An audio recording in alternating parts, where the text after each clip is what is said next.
So I have avoided LinkedIn for a few reasons that I want to share today. And I'll just start off right now with what I've done as far as my avoidance, because sure, I've gone in there and I put up a profile, and sure, I put my experience and history and stuff like that. But the reality is I did not like LinkedIn as a platform because I felt it was a little too spammy. And I don't know about you, but I really got irritated by my inbox being flooded with people that I don't know reaching out saying, hey, I ran across your LinkedIn profile and hey, I just thought maybe we should. No, maybe we shouldn't. I've just avoided it, but I know that it's not a platform to be ignored. How do I know this? Well, I'm in the world with a lot of really smart marketers, many that I have the opportunity to call friends. Look, we all know Gary Vee. We all know Gary Vee. Gary Vee's been talking to me about every platform. I mean, he's even bullish on TikTok. I mean, is anybody over 20 on TikTok or over 12 on TikTok? Anyway, there's all these platforms and all these choices of where you can spend your time, your money, your energy, your effort, and your attention.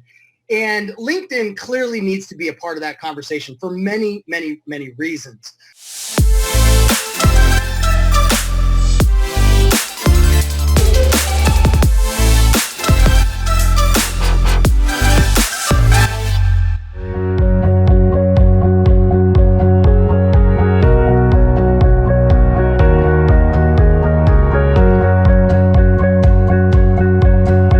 What you're going to learn today is we're going to smack the silly out of that business to business concept, because really at the end of the day, something that was lost on me for for as long as LinkedIn's been out, is that it's not about business to business, even though clearly it's business owners on LinkedIn and they're communicating with other business owners on LinkedIn. I get that. But behind every business are humans. Every business is a human. So once you understand that, and embrace how to treat people like humans, how to treat people decently, how to communicate and engage with people, then LinkedIn becomes a beautiful platform to play in. If you can tap into the human connection, you can blow up your business, meaning you're all agency owners for the most part, or marketers. And so your ideal clients are on LinkedIn. The folks that own those businesses that you want to work with, that you want to coach, that you want to consult, that you want to do digital marketing services for, they're on LinkedIn. And so you're going to learn how to get it today on this happy hour with my good friend who's here today. You're going to learn how to do it the human connection way. And right now in this global pandemic environment that we're all in, and while we're living in what I would say, social media to me right now is, let's just call it very interesting.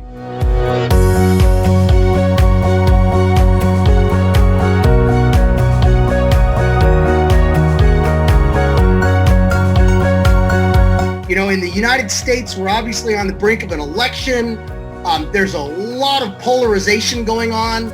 8 years ago, it wasn't as polarizing. 12 years ago, it certainly wasn't, but now it is. And everybody is just really, wanting, how can I put it? I don't know about you, but I hear from a lot of people that it's starting to drive people off those platforms. They're starting to block lots of people. They're starting to get rid of lots of people because they don't want it in the junk in the news feed. Anybody gets like crazy about politics or whatever, I know people that are just going in there and just deleting them out of there because we want to get away from it. We want to get away from it. We want to be treated like humans. We want to be talked to like humans. We don't want to be shamed because we believe in this or we believe in that, or we like this or we like that. We just want to be freaking humans.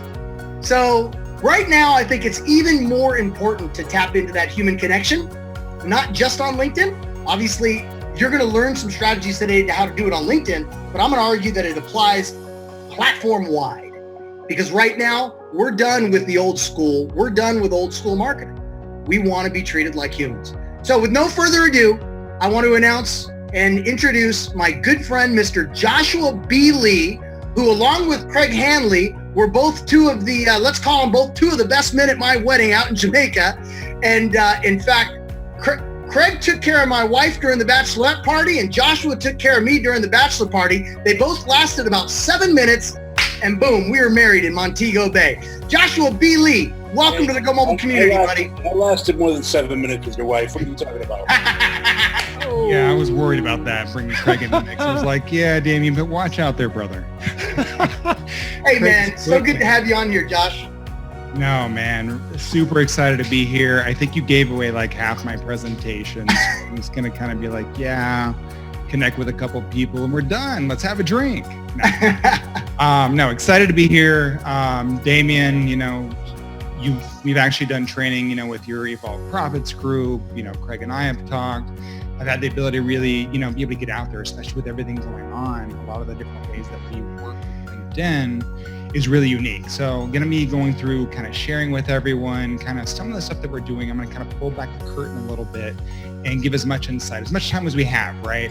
So without further ado, let me just kind of jump in. And just so you know, Joshua, it's totally informal. So don't be surprised if somebody interrupts with a question. We give them that on these platforms. Please. Ask questions, interrupt. It's okay. This is a human conversation. So, hell, I'll be honest. I've had a day. We're actually closing a deal with Dean Graziosi and his team right now to be able to get going. That was earlier today. I think I built equipment for my home gym. I'm getting ready for a bachelor party tomorrow at my friend's house. Actually, at the same time, getting ready for a bachelorette party for my wife's friend at our house. So it's non-stop today, and now I finish off with all you amazing people. So I'm excited to be able to kind of go in and do what I love.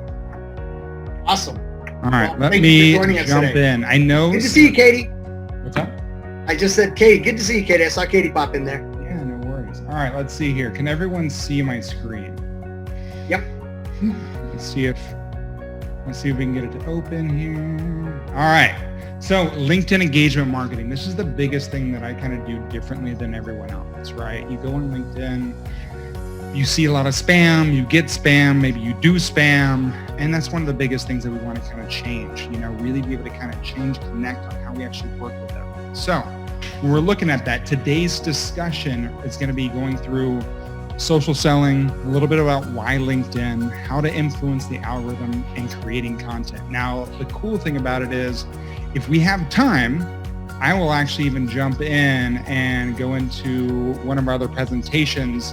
Today, we're really kind of talking about the attract and influence side of our engagement marketing platform. But, Damien, like I said, man, if we've got time, I'm happy to be able to kind of go in, give everyone a little bit of insight how we actually really convert and grow that audience without ever having to sell. So, you got as much time as you need. So, we've been, I don't want to say rumored, because it's fact.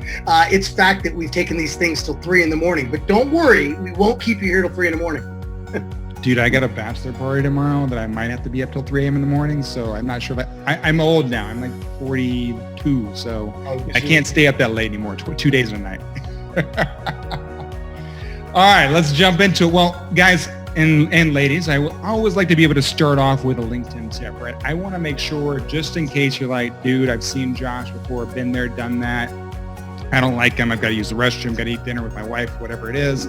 At least in the first 5 minutes, y'all have something to be able to walk away with. So I want to just get that elephant outside of the room, right? So we've all seen this. This is one of the biggest things that I see really turn everyone off on LinkedIn is the requests, either the ones that we send to people or that we get spam with all the time. So these are the 7 types of requests that I see more than anything. And I'm sure that we're all guilty, even myself at some point, about doing these.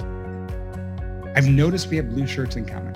Love that one. That's, they've taken the time out to maybe look at your picture.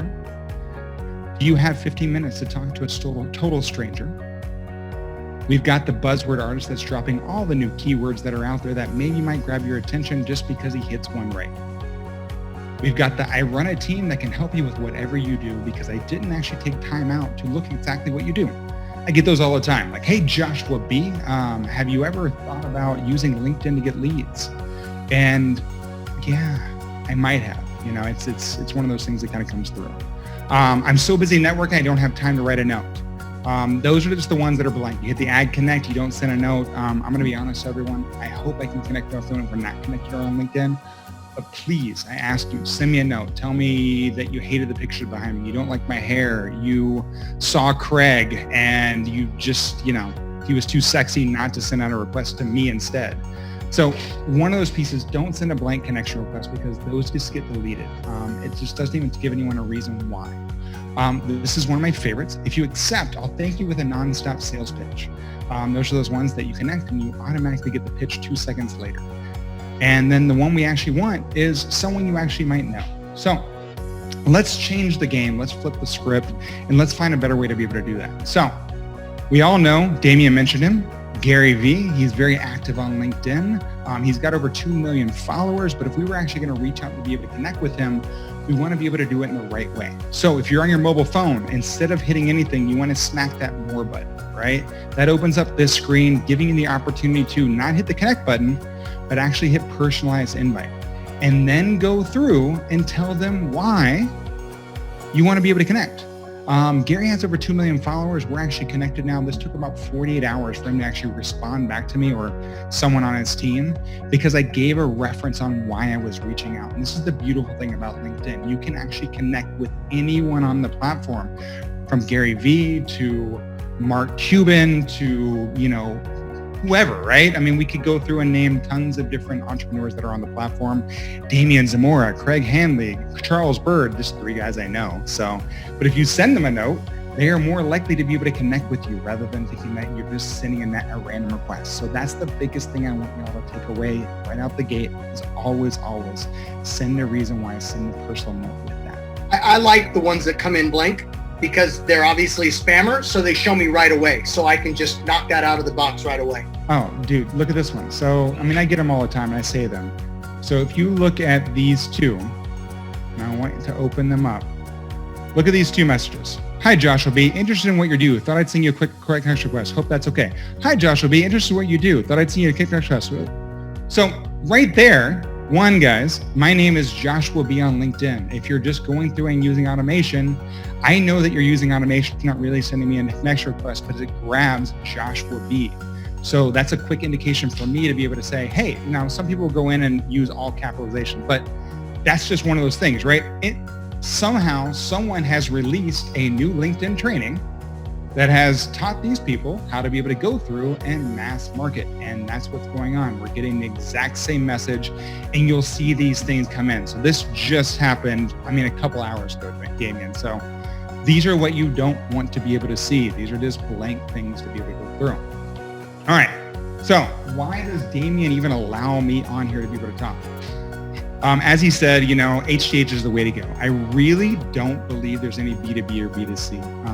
That was honestly created by marketers, like a lot of us on this call, years and years ago to diversify ad spend.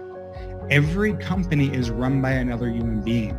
And this is one of the biggest things that we've forgotten in this digital age. Over the last decade, we've been taught to market, to go through, build lots of lead pages, and treat everyone like an opportunity. And we're actually writing and we're speaking at them, not writing and connecting and speaking conversationally.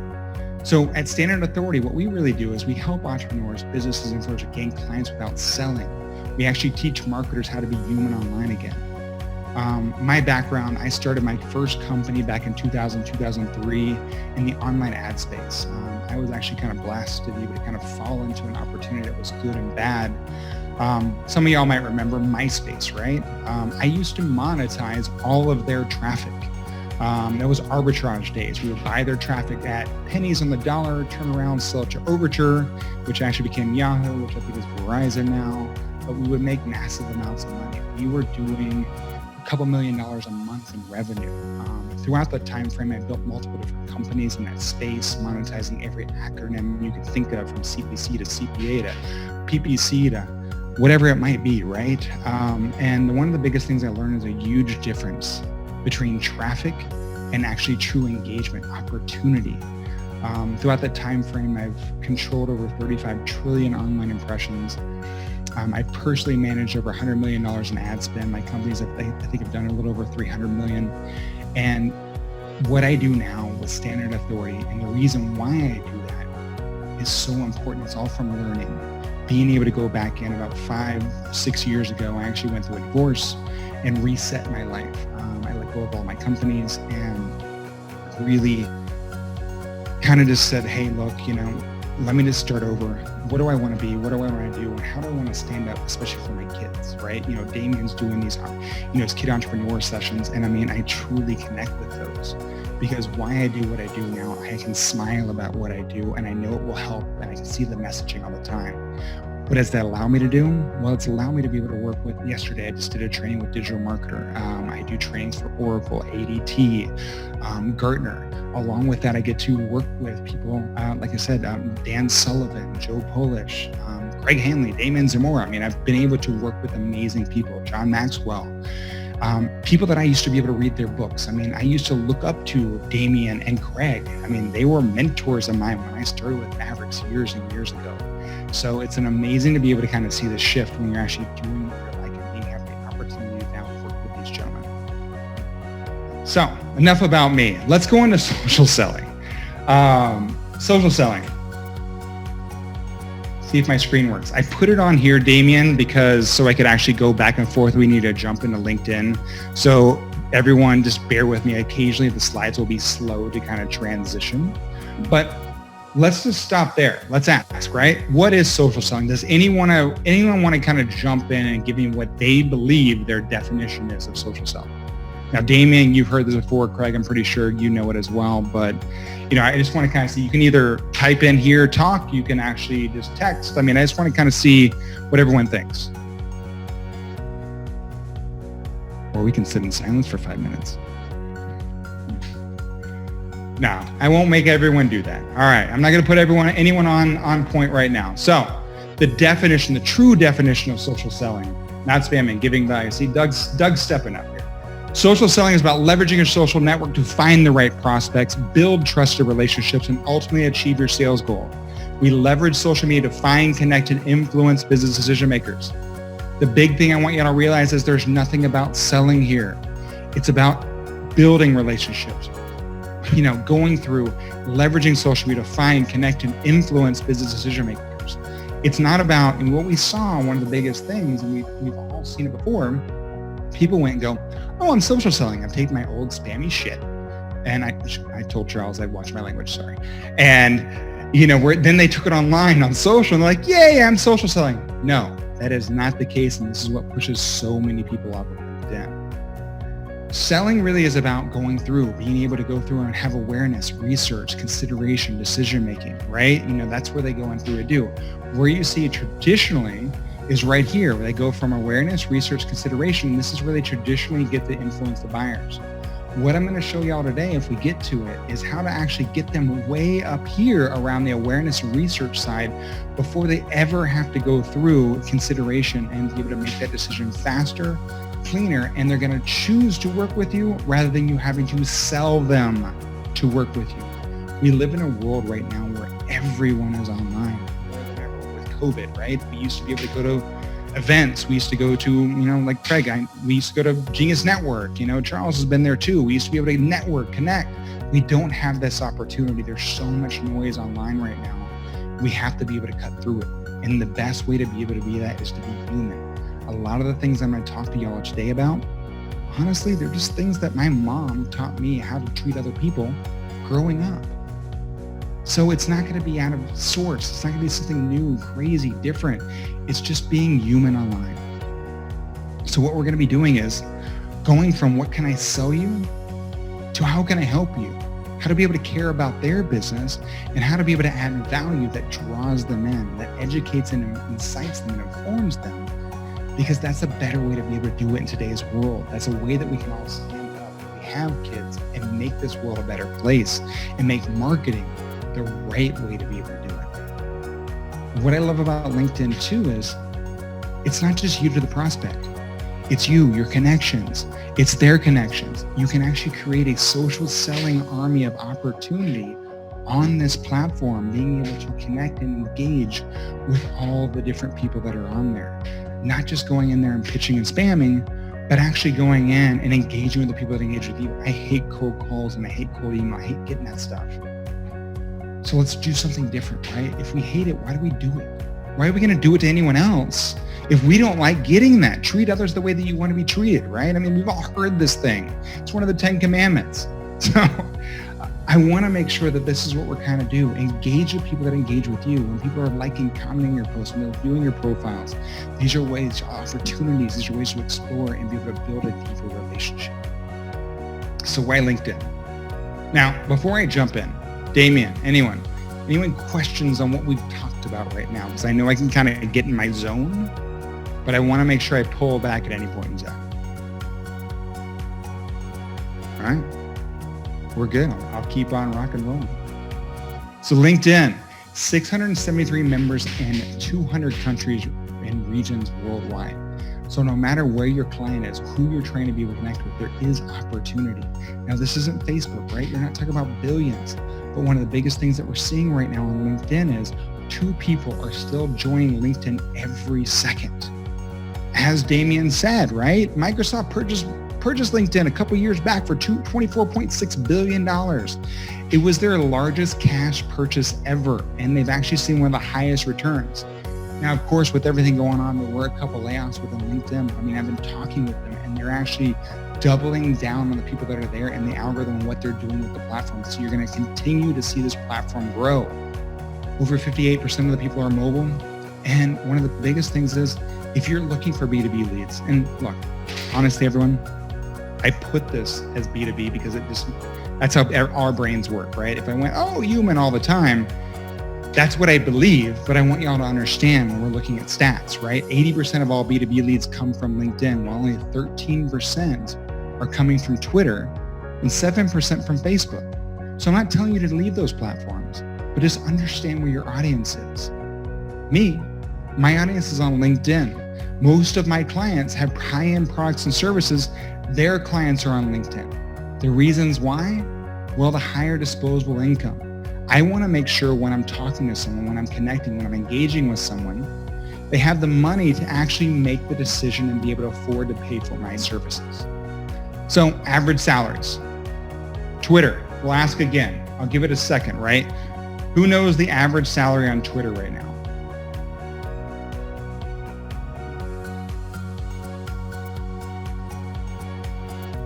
$58,000. Facebook, last I checked, again, this is always a constantly moving number, $61,000. Now, if we talk about LinkedIn, remember, this is why I'm on the platform, right? I want to be able to make sure they can afford what I'm doing. Most of the people I work with, their average monthly billing is anywhere from $5,000 a month up to $50,000 a month. And as agencies, you want the higher quality business owners, the higher targets, right? You want that. Right. So this big eye opener right here. This next thing, there it is, right there. There it is. By the way, he used the word average. That is the average. This is the average, everyone. So if we know anything about numbers, about math, that cool thing that we all tend to remember here and there, but math. And by the way, there's a very big chunk of those folks that either are not on the other platforms or they are, but they don't engage on them at all. Well, what you're seeing too, right, Damien? I mean, I'm seeing more and more people, especially the high-end earners, they're leaving Facebook. They don't use any social media platform at all except for LinkedIn. I heard somebody refer to it as a receptacle the other day, and I'm like, you know what? But yeah. It's one of those things. Well, the other thing is too, right? Yes, they got the money, but do we want to talk to people that actually can make the decision too? That's the big thing for me. I want to make sure they have money, they can afford what I do, and they have the power to say yes. On LinkedIn, when you're looking at it, it's the largest global community of business professionals, right? We've got senior level influencers, decision makers, opinion leaders, IT, C-level executives. I mean, 45% of all LinkedIn article readers are in upper level management positions. So when you're connecting, when you're engaging with these folks, you don't have to go through the person to go, hey, I'm trying to book with is a Damien there. I want to see if he's available to take my call today. And whoever it might be, it's like, yeah, what do you need? Damien's really busy running like 50 different things. So, this is the whole piece, right? We can actually reach out, connect, touch these people directly that actually can make a buying decision. You have to talk to someone and they go, let me present it to my manager, right? Or let me present it to the president of the company, because that's who you want to talk to and that's who's on the platform. Next, the LinkedIn algorithm. This is super important. What I love about LinkedIn and what's changed is that LinkedIn right now is like Facebook circa 2008. And I know a lot of you on here have been around for a while. We remember the days of Facebook in 2008. We were able to market to everyone. We didn't have to spend much money, tons of organic reach. That's what LinkedIn's right now. If you know the algorithm, you can work within it and not spend $1 on advertising. I work with clients every single day that have high-end product services that we never spend any money on advertising at all. It's all organic outreach. And understanding that algorithm is what we're going to be talking about today. Who knows about the social selling index score? Now, I know some of y'all might, but this is one I really want to make sure that we take time out to really talk about. We're not going to go into an extreme depth, but by the end of this, I'm going to show everyone how to be able to leverage this in your favor in less than 5 or 10 minutes a day. So the social selling, so we've got one, right? SR says, I do. Awesome. Because I get so many people like, oh yeah, I'm a LinkedIn guy, or hey, I've got a LinkedIn guy. And I'm like, cool, what's your SSI score? They're like, what's that? Dude, it is one of the pivotal pieces that works with LinkedIn. Understanding the score allows you to work within their algorithm. Now you can actually go pull up your score. You can go to my website, or look, I'm not going to send everyone to my site. Just go to Google, right? Type in LinkedIn SSI. If you're logged in, check your score. I'd love to be able to see if everyone has time to go check your score, post it in the box. Let's kind of see where we're all standing, because what this score is based around is establishing your personal brand, finding the right people, engaging with insights, and building relationships. The amazing thing, what I just said about those 4 things, nothing had to do with how much I spend. Look, I love Facebook, but things have changed, right? We spent years trying to get in front of our audience, get them to like our pages, and now we have to pay to get in front of them. I mean, I recently just found out that you can actually do ads in your own Facebook group. Now, to me, that's insane. I've got my own Facebook group, and now I can actually put an ad within there to actually get ahead of that audience. I don't know. I mean, it's just crazy to me. So when you're looking at your score, these are what we kind of seen over the last couple of years as we've gone through, and especially from LinkedIn, right? You've got a score of 0 to 30. Look, it's kind of like the SAT scores, right? I know a lot of us haven't taken those in years, and I'm pretty sure the kids this year got to actually skip them, which must be cool. But if you put your name on the test, you get 300 points. So same thing with LinkedIn, right? You created a profile. If you got a 0 to 30, yay, good job, you know your name. That's kind of what it says, right? You're on the platform. Now, if you've got a score between like 30 to 65, you're on LinkedIn, you're looking around, occasionally you drop a like here and there, you might share a post, but that's kind of what you're at, right? This is what we're actually kind of doing. Now, the leaders, when you're actually within the algorithm, what LinkedIn's looking for is 70 above. And this is where we're actually going to get in that organic reach. And this is where we're going to talk about how to be able to get in that. And I'm going to show everyone. My SSI's taking a hit, dude. I'm at 67 now. I've taken a hit. You're close though, right? I mean, well, I was in the 80s. Damien, we're not working together as much as we used to. So maybe that's. I got to get off my arse. But you need to do a bit of hack to do ads to your Facebook group. Honestly, Doug, I don't know. It was honestly, one of my Facebook guys told me that, and I was like, are you kidding me? I mean, I'm going to be honest. I'm not the Facebook guy. I'm LinkedIn guy. I'm the human guy online. So I don't do it, even though my entire, first 12 years of my career or more, 15, were in the online ad space. I've totally 100% switched, so I don't really follow a lot of the ad side. We have some ads that we have on LinkedIn, but on the Facebook side, I'm not really sure. But here's the cool thing, right? It's not just a score. One of the biggest things that we've seen for our clients is before, if you have a score under 70, yeah, you might show up, right? Weekly search stats, right? This is how many times you're showing up in search results when people are looking for someone what they do, whatever, 36 times. With our clients, when we actually get them above the SSI score, above 70, they're showing anywhere from 800 to 1,000 times. And you can actually see a huge difference in the companies as well. I mean, you're actually gaining and garnishing the companies that you want to be able to connect with. This is why it's more than a score. I want to bring opportunity to you rather than you searching for it. Yes, Steve. let me hit you up on this, because this is a good spot for you to touch on.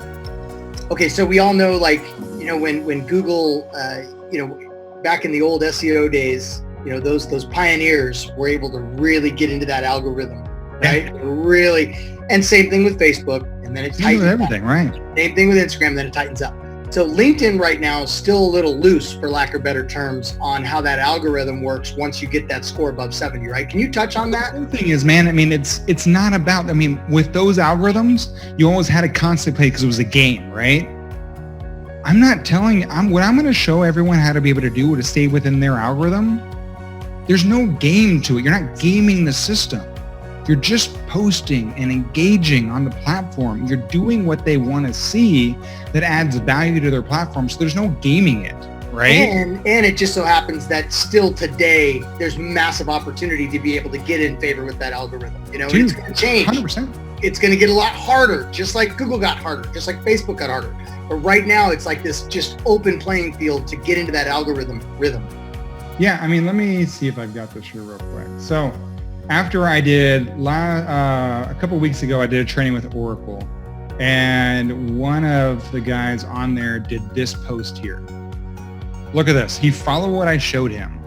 10,000 likes, 385 comments, 371,000 views, organic. This is what it's all about, right? This is after just one training being able to go through, he was able to be able to grab something. That is an amazing reach. Now, that's great. Views are awesome. It's great branding. I care about this stuff. And this is what we're going to talk about today too, is I care about the people that take time out, not just to view, but to actually engage, because now I can engage with those people. I can connect with them. I can create opportunity. So, you can see, right? My posts, we've got, 2,133. It goes 5,000 views, 164. The opportunity is there to be able to get in, right? Got milk, LinkedIn contact. We've got lots of opportunity to be able to go in, 172 likes. This is all organic, everyone. So this is what we're going to be talking about today on how to be able to actually go into that system.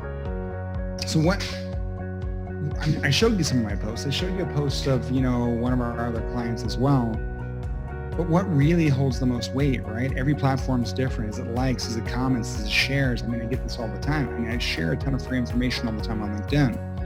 The biggest thing that we're seeing as I talk to LinkedIn, as we go in, and it will continue to resonate about this human factor and this engagement opportunity that LinkedIn is looking for, they want interaction, right? Comments are the fuel, 100% impact.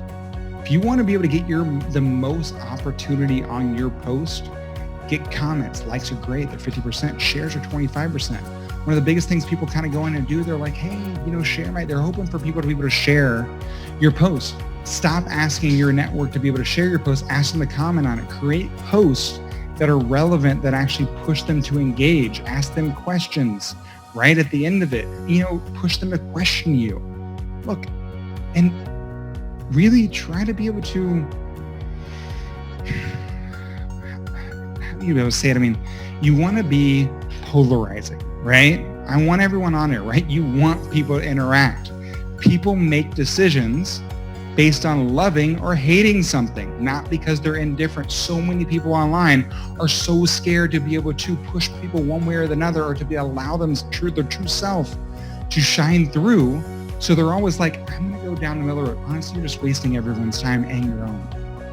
If you like someone politically, say it, right? You're going to get your haters. You're going to get your people that love you.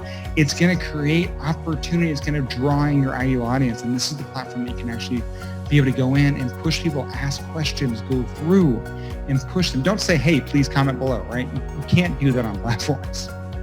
But you can ask them a question to push them to engage. Now, we've talked about likes, comments, shares. What about sharing and posting, right? How often should we post? Now, I'm going to be 100% honest with you. Unless your name's like Tony Robbins, Ariana Huffington, Gary V, these names with the blue check marks on it. Look, those people are posting every 30 minutes. They see the value, the opportunity on LinkedIn. But us, hell, maybe Damian Zamora, right? He can post all day. He's pretty famous. Charles Bird's pretty famous too, so. But for us, honestly, what we need to be looking at, guys, one time a day, right? Because if you share more than that, it can actually negatively impact your posts. They're not looking for heavy users unless you're that name brand. They are looking to be able to get tons of content from many different people to you across the platform. They don't want heavy users. Because what's going to happen, right? If you overshare, your second post that day, if you share within 2 hours, because you just have to, your second post needs 3 times the amount of engagement to collect the same amount of views. So if your first post, let's say you get 10 likes, you get 100 views. That second post now, we're doing math again, right?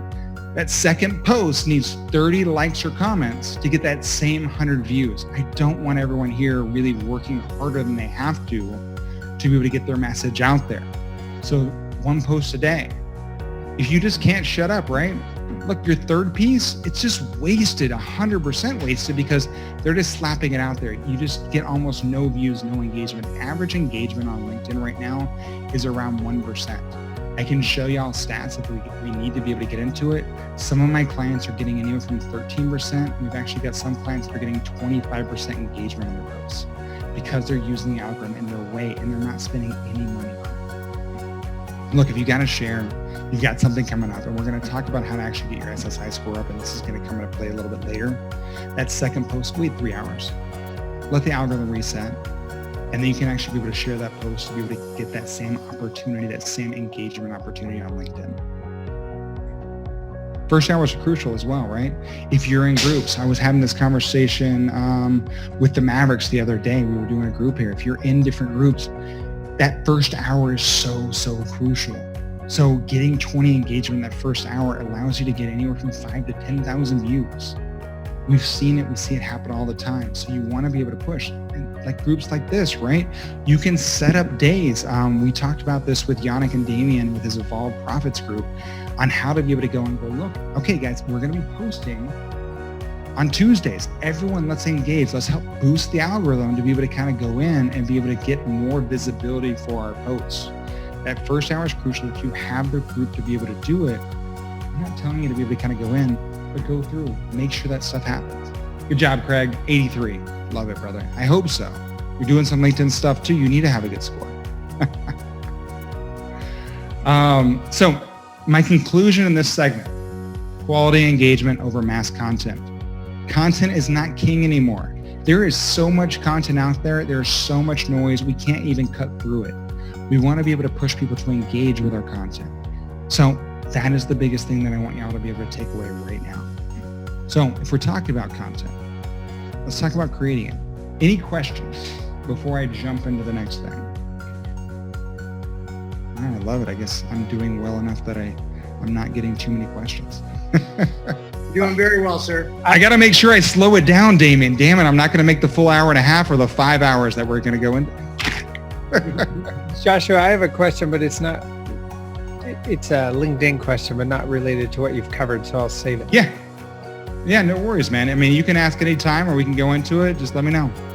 Yeah, well, it's basically to live stream, you have to apply to do that. And someone was asking me the other day, he keeps applying and doesn't know what the secret is to getting LinkedIn it. Live's amazing. So one of the biggest secrets, minimum, is you need to already have a podcast. You need to be doing lives. You need to be showing them that you've already can hold your own, because they don't want to be like Facebook, right? Everyone has a phone. They're like, hey, I'm an influencer now. And they just start living all the time. So LinkedIn wants to make sure, one, you know what you're talking about, and you've got a podcast to be able to prove it. You've got enough followers. So that's one of the biggest things to look for, Charles. If you don't have those things, there's a couple different ways. I mean, we've been able to get our clients that don't have it access to it because we have an in through LinkedIn. But for the most part, I mean, LinkedIn Live's amazing. I mean, the visibility that you're getting on that right now is crazy. But if you want to get going, start a podcast, get something, start doing lives on another channel so you can actually show them you know how to be able to hold your own. And would that be part of the application or something you're... Yeah, within the application, go through, and then you need to be able to give them links on what you've done, and so they can be able to see that you're going through. And honestly, man, I mean, we're in COVID right now. They're probably receiving 1,000 requests a day to be probably more than that, right? 10,000 requests a day to be LinkedIn Live because everyone's just looking for a new platform, trying to be able to how to connect. So they really are just overwhelmed right now. So if there's someone that you know, brother, that has a powerful voice that will add value on the platform, to others and are not just there to sell and pitch the whole time, hit me up. We'll connect. I'm happy to be able to help you get them through if I can. Oh, sweet. Yeah. Thank you. I appreciate that. Yep. No worries. So we're talking about LinkedIn Live. We're talking about content, right? Let's go into content on LinkedIn. So a lot of y'all might know this, but I kind of threw in a couple slides in here just to make sure we cover these basics, right? 90% of all business executives do not respond to cold calling. I hate cold calling. I had someone call me today for that bachelor party tomorrow, and I answered the phone. It was amazing. I even answered the phone because they didn't know the number. I'm like, hello? They're like, Josh? I'm like, who's this, right? Like, I might tell you it's not me, depending on how you actually answer, or if you take more than 3 seconds to respond to my hello, because I know it's going to be going into an automation. So we're not getting this, right? We've stepped into a new age. They're actually spending time. They want to be able to go through and connect with people that are helping them really navigate the buying process, that are educating them. They're going online, platforms like LinkedIn. It's one of the most trusted platforms right now. So they're going on this platform to get educated, to understand who they want to work with and why. So make sure you're taking that time out, right? We want to be able to kind of go in. And engagement on LinkedIn is booming. There's going to be one stat on here I really want everyone to take away, but 40% still, and this is recent, last month I pulled these stats from different companies. We're going through and we're looking at our own. 40% of all members visit LinkedIn every single day. Now, this is the big thing, right? Average user spends 17 minutes a week. I think that's went up a little bit, but it's not like Facebook, right? Where the average user is spending 17 minutes an hour. Because they're not trying to be able to lose themselves in someone else's life. It's not Facebook, it's not TikTok, it's not Instagram. People are going LinkedIn to either get educated or to be able to make a decision around something that they're trying to make a decision on. They're not going in to understand when Craig's next video is coming out, that he's got this amazing new video, right? They're going in to be able to go, how can I work with Craig and what's he doing now? So these are the biggest things that are going on. Links views are up on LinkedIn, 60% from last year. Again, I get it from all platforms, but LinkedIn is still continuing to rise as well. Publishing on LinkedIn is amazing. I'm going to talk about posts, but at the same time, I want y'all to understand the article aspect on LinkedIn is amazing. We get with our clients right now, and that's right here, write an article, right? You can actually go in and write an article on LinkedIn. You can add images, videos. You can actually be able to go in, depending on how people go through and read your content. If you got a podcast, like I was talking to Charles about, you can actually upload your video of your podcast here, put the transcript on here, and actually reach that audience. We're seeing between 70 and 80% engagement ratios on articles on LinkedIn. And with LinkedIn being purchased by Microsoft, the SEO is sick. When you go in, I guarantee you, if you put your article on your own blog and then you actually put it on LinkedIn, it's probably a 75% chance or higher that I'm going to find, if I search for that article, I'm going to find a link to that article on LinkedIn before I find it on your own blog. The engagement is opportunity. It goes up. Now, you will have a little bit lower visibility on these articles, but look, I don't care about visibility. I care about engagement. If I get 100 views on my article, if I get 80 people that like and comment on it, that's a huge win. I look at that as a better opportunity. That means people are engaging and commenting, and those are opportunities for us to explore. So, go back. Look, and again, comments, likes are up. Articles, we've got tons of them going out. You can actually even take your old blog content and not get dinged SEO-wise, right? You don't have to go create new content everywhere. If you've got old blogs, you can actually post them on LinkedIn, and it's not the same thing where you can go, well, I can't post the same post on things because it's going to throw off my SEO. It's going to throw off the Google Ads. It doesn't work that way on LinkedIn. You can actually post old blogs. I take Medium posts and I'll put them on LinkedIn as well. I'll take them, these are ways that you can actually be able to go. And this is the stat that I want everyone to take into consideration. This is from Sprout Social. So, and they've went through so much. 45% of all social media traffic to your company's homepage comes from LinkedIn. Let me say that again. 45% of all social media traffic comes from LinkedIn, from their home pages. So make sure that your page, your company page is up to date. The link is working. You're actually tracking it. Make sure your links on your profile are right. Damien, and what I'll do, brother, I've got a Rock Your Profile and I've got a Rock Your Page PDF. I know you've seen them before. I am happy to be able to send it out to you, brother. I know you might already have them, but I'll share that to the group because we just don't have time for me to go through an entire profile breakdown. But this will kick everyone into gear to be able to make sure your profile is on point, making sure your company page is pristine, to be able to go through and capitalize on this opportunity, because this is where people are going to be able to look you up, and then they're clicking on that to be able to go to the next thing. It's crazy, right? So, the content rule. This is really, really important. By the way, you just blew by that, and so you guys don't even have an idea of the value that he's going to tee up that I'm going to be sending to you guys, that everybody that's on this right now. It's really incredible because it was my guide. There was 4 posts that I had to do every day, and it told me exactly what I had to do. And the other thing was to rock my profile. It's exactly what to do to really polish that puppy up so that, you can dial it in as an agency owner, for instance. But it was really, that's a really good share, Josh. Thank you.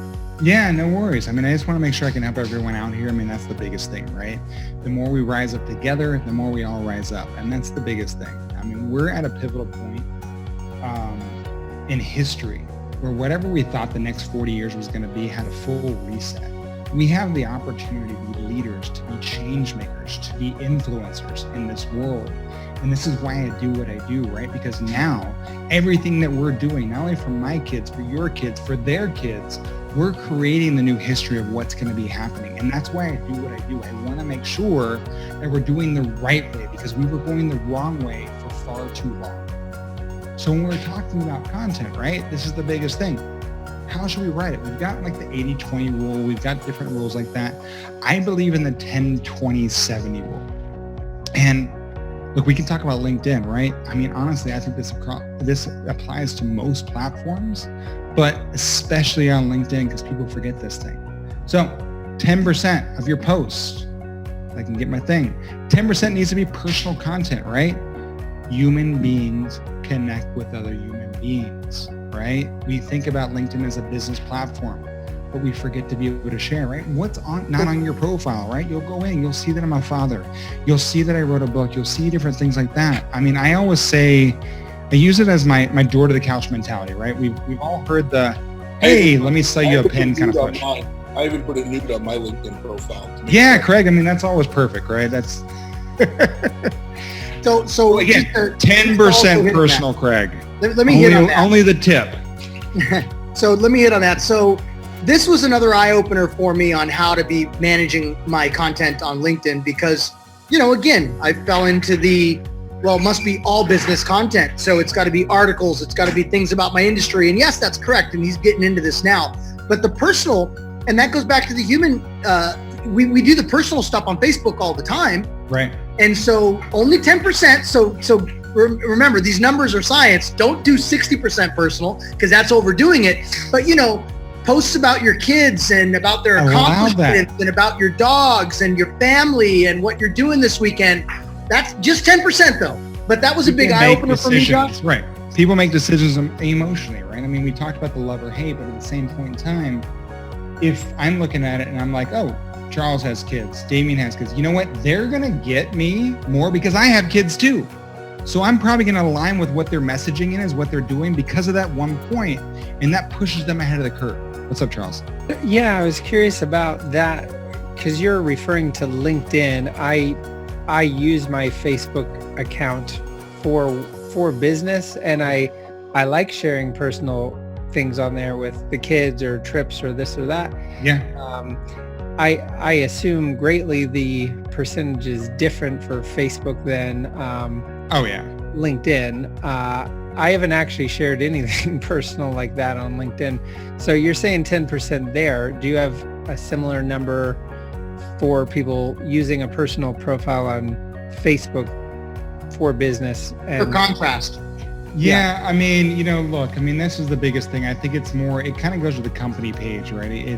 And I'll talk about some of these. I look at more of a 50-50 kind of ratio on Facebook, and the same thing with the company page on LinkedIn. Like, look, 50% of your content can be personal, 50% needs to be about your company. Because, you know, what we're going to talk about as well is the 20% content is the next number, Charles, because we don't want to be that person, especially around companies. We see this on LinkedIn all the time, and we also see it on Facebook from some of our friends that are always pitching and always talking about the company. We don't want to be that guy. You don't want to be like, oh, dude, there's Josh again. Dude never shuts up about LinkedIn. Oh my God, right? Charles, did you ask about the personal Facebook page or an actual business page? I would say business page. I use my personal page as a business page. I also, of course, have a business page, but no one's ever. I'm glad I wanted to clarify that, Joshua, because that does change things a little bit. Because what you answered with the 50-50 was on the business page, correct? Yeah. I would almost say, and again, I'm no expert here, but I'm going to take a stab at it. I would almost say it's probably 80-20 or 90-10, probably 90-10 on your personal Facebook page. How do I know this? I thought it was just strange how, you know, you got 3,000 or 4,000 people on your Facebook. And if I post something about my kids, I get 100 likes, comments, engages, hearts, ooh, yatta boys, all that good stuff. And then let's say just I post something that is business flavored in nature, and I got 2 freaking likes. I mean, no kidding. Like, you know, people are there to socialize and hang out and get caught up and gossip and whatever. So they almost, like Joshua was saying, it's like the personal page. You don't want to be the guy that's promoting a lot of company on the personal. I mean, look, between Charles, Damien, and Craig, you know, the 4 of us, I mean, we probably have like 800 friends in common, right? I mean, so we all see a lot of the same posts. Yeah. I not that I'm an expert, but I teach it because it works. So I guess there's that. But basically, like when I book a joint venture, not that I post all of them, but I will make a comment, booked another joint venture or booked 3 today. Yeah. And then 2 more come in. It's like a magnet, and it works every goddamn time. And I do that with private client, things like that. And then you've also built that personal page with a lot of your peers, me being one of them, Josh and Craig both being one of them. And so we're used to seeing that, and we engage in your page like that because that's what you've conditioned all of your Charles, you're giving appreciation too. That's the big difference, right? This is that you're giving appreciation of what you did. You're not pitching. That's the big difference that I think that we see a lot from other people. They're like, hey, I've got my next webinar coming up, and they're going in, or hey, I'm doing my next launch, and we go through and we're like, yep, you do it every month. You're usually going and go, man, I'm so appreciative because I mean, I look at your post, brother, and I mean, you know, and you've got video skills like crazy. I wish I could do some of them. But you know, you're usually giving appreciation of what you've done and who you're working with, which is awesome. And I think that's a human factor that's different, right? And that's what changes the game and what you're doing. Got it. That's helpful. I'm just figuring out how to optimize that, but then how to take it to LinkedIn. Because just like Damien was saying, traditionally, I've just not enjoyed the platform, but I know it's just dripping with opportunity. I was on a call yesterday with David Gonzalez, partner, and he was like, just making a group about training JV affiliates and then reaching out to people with that in their title, he was saying what insane volumes of business would come through it. So it's basically a platform.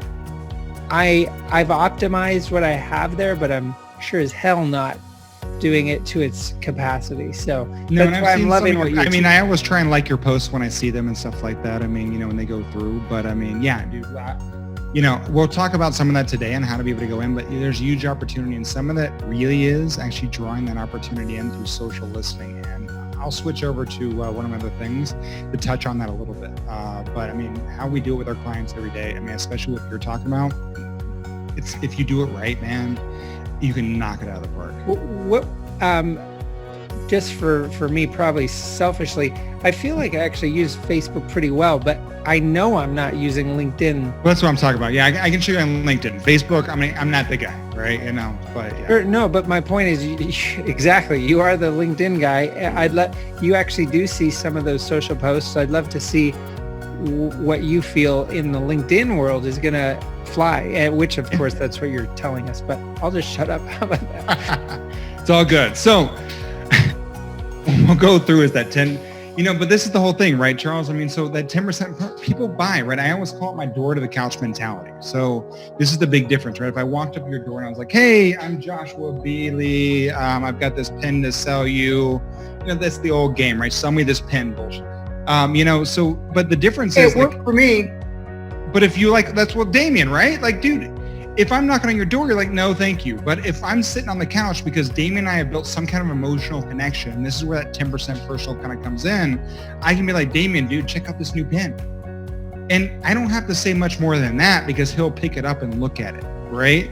I don't have to sell them. So this is the biggest thing that I want everyone to understand is you got to be able to butterflies. You got to be different. You got to allow yourself. People like working with people they connect with, that emulate them, right? That they understand, right? If you're a father, if you live in Austin, you like to hike, if you like to surf, whatever it is, right? These are the different pieces that you have to kind of sprinkle in. Same thing with company content, right? Everyone on LinkedIn's always talking about their company. We don't want to be that guy. I said, look, you don't want to be like me. Oh, there's Josh. God, dude only talks about LinkedIn. I don't post always on LinkedIn anymore because I don't want to be that person. 20% of your content needs to be company. The most of your content needs to be 70% of non-company content. I want to actually pull everyone back in a little bit. Let's go back in the way back machine. Think about Yahoo, right? Yahoo was an aggregator of content. We went there every single day because it aggregated the content that educated us that we wanted to see. We need to be those people. We have so many people on here that are the leaders in their industry. Educate the people. It doesn't have to be your content, right? Be an aggregator and educate and inform your audience to be able to draw them in and be okay that it's someone else's content. Because what we want to do is be human. Besides expert knowledge, we want to communicate expert experiences. We want to communicate these stories. We want to use visual media. We're going to talk about that. So that's the 10-20-70. Let me give an example. Hold on, Damien. Let me just say one thing. Let's just say one post, right? Wow, my post could be like, wow, I was driving my kids. Well, I used to be able to say that. I can't. I was taking my kids upstairs to go to school on their computer, and it reminded me of a story that I read on Forbes magazine that really, really hit home with a lot of my clients that I help out on LinkedIn, right? Make sure you check it out because Charles wrote it, and it really, really hits home around the JV experience. Now, I mentioned I have kids. I went in, I subtly dropped that I help my clients with LinkedIn. I tagged Charles and gave him appreciation for a great article. I tagged Forbes, being able to grab their audience as well. And I went in and boom, now you don't have to do every article like that, but I'm just trying to show y'all what an article would look like with all three elements going in, because now I'm providing content from someone else. I'm talking a little bit about my company, and I'm just dropping in I have kids. Damien. So I'm going to give you guys a really good example. I'm going to say, okay, GoMobile. Okay, it's I'm the CEO of GoMobile, so it's on my personal Damien Zamora LinkedIn page. But the way this would look for me is 10% content. So maybe once a week, I'll post something that happened within the family. Could be kids, could be dogs, could be wife, could be just something that usually, connects with people on a human level. The 20% content, just so all of you will know exactly what that's going to be. That's going to be, hey, Katie Fletcher, who's been with GoMobile Solutions for, almost a decade now, just implemented the simple agency sales system, and she hired 3 people, and she is just killing it, ... Now that's about our company. It's about one of our products. I didn't pitch it, but I did talk about it. I tagged her name. Now the 70%, that's me giving you guys value because you're agency owners. If my audience for agency owners, and I might post something that Michael Cooch, for instance, wrote up in a blog, and I'm going to tag Michael Cooch, and he might have mentioned Forbes, and so I'm going to tag Forbes. But the only reason why I posted it as part of my 70% was because it's going to give you value because you guys are agency owners. And so anything that he's going to write about is going to be something to support the agency owners. So that's how it would look for GoMobile, right? And we're tagging people, not just to tag them, right? Don't be that guy. Don't be that person, right? I mean, don't be that whatever, right? Don't just tag people. Like, remember Charles, I was just telling you, right? We want to give appreciation. So if you're tagging people because you're appreciating the value, like I wrote an article because I read something from the Forbes Council. I tagged all the different people that were in that article. They had like 10 people that, contributed to the article.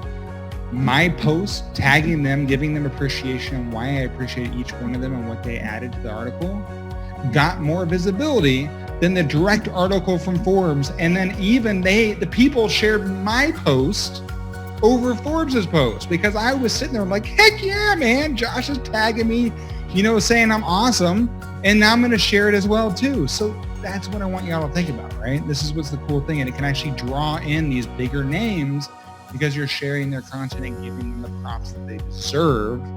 We don't want to be those people that we know are out there that take credit for different things that they did not do. Just to check in with everybody, does everybody understand what we're talking about when we're talking about tagging people on LinkedIn specifically? Put in the chat or unmute yourself. Is it my volume that's going up, Augusto? I totally get that. And Joshua, I want to commend you on the way you're doing that because it's so much different to have someone tag you when they're elevating you versus tag you to get visibility just because they put your name in. Oh yeah, we've all done it. It infuriates me when that's done the opposite way. So thanks for teaching it how it's supposed to be done. Yeah, so a no good worries. litmus test for that, and I don't mean to keep interrupting here, I definitely want to hit this. A good litmus test for every time you're about to tag a name, ask yourself, am I complimenting them? Am I propping them up? Am I sharing their stuff? Before you decide to tag a person, ask yourself those questions. Am I doing something that is, highlighting and propping him up? Then, if you're doing it right, he or she is going to be very appreciative for the tag. They may or may not engage, but they're going to appreciate that. They may not even see it, but you know what? You can take the liberty of tagging people like Gary Vee or Tony Robbins or Joshua B. Lee. You can do it as long as, again, even with a Gary Vee, are you sharing his thing? Because then by all means, tag him.